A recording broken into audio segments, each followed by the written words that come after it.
Old Marley was dead. Scrooge was alone. Why should he care? Why should he groan? He cared for his money. He cared for his wealth. All he could think about was, of course, himself. Bah humbug! He said to his nephew one day, when his nephew walked by with a Merry Christmas to say. Then, later on, he disturbed some men, for when they asked for charity, he raised a great din. He showed them the door and they left in a flash, for they were quite startled. They had just asked for a little cash. Scrooge's clerk was happy. It was Christmas Eve. He was quite hopeful that he would get leave. And Scrooge gave him that, although he didn't want to. Bob was quite joyful, and he even said, "Thank you."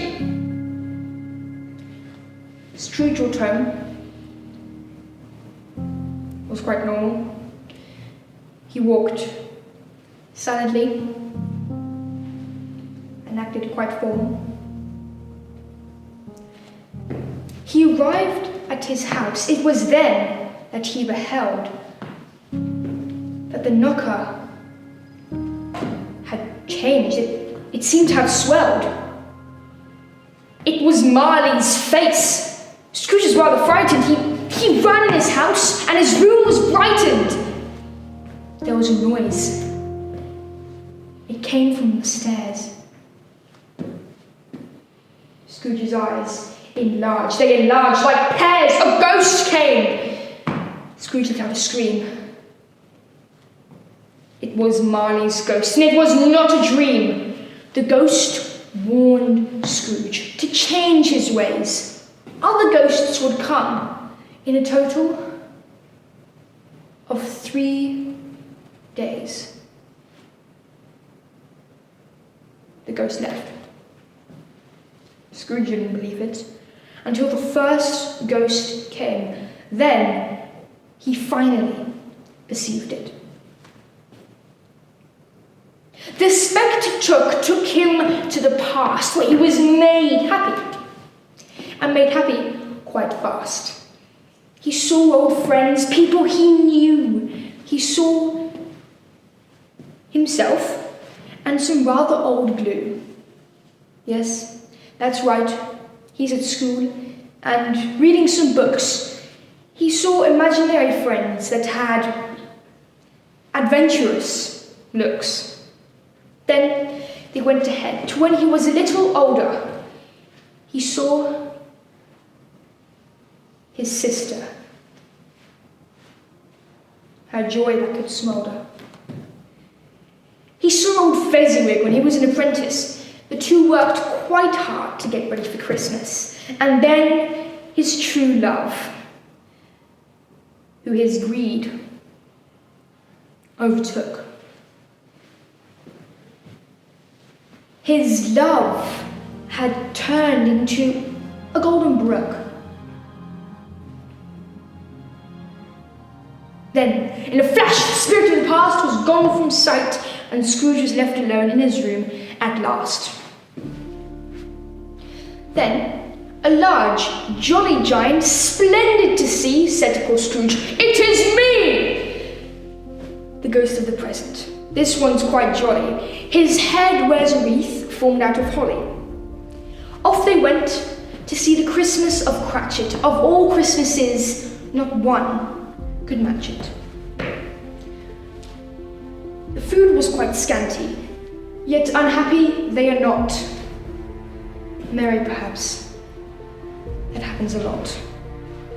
Then they went to see Cousin Fred. Many people there were without a feeling of dread. Then, what Scrooge saw next, called ignorance and want, were terrible to behold, and man did they hunt. The Phantom of the Future. casts fear all around. Yet Scrooge went with him, though darkness would abound. He noticed many people talking of a death, yet they seemed quite happy over this man's final breath. Scrooge saw no compassion for this poor, dead soul. He searched for some tenderness. He made this his goal, yet the only tenderness he found was that of Bob Cratchit, who mourned for his son. For his son did catch it.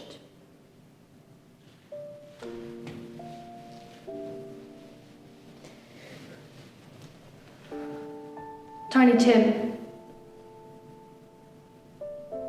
was dead. Scrooge felt dismayed. For this poor, dead man, compassion delayed. No compassion there was for this poor dead man, whose hair was grey and whose skin was wan. A light went off in Scrooge's mind about the man who had died and what he would find. He saw a grave, yet he feared to look, for he knew in his soul that death had already took.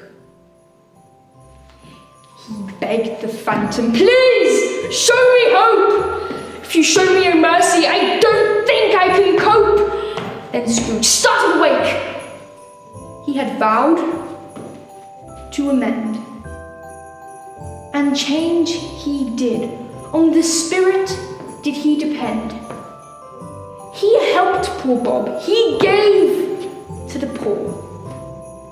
Christmas blessing lived in his heart. From then on, evermore.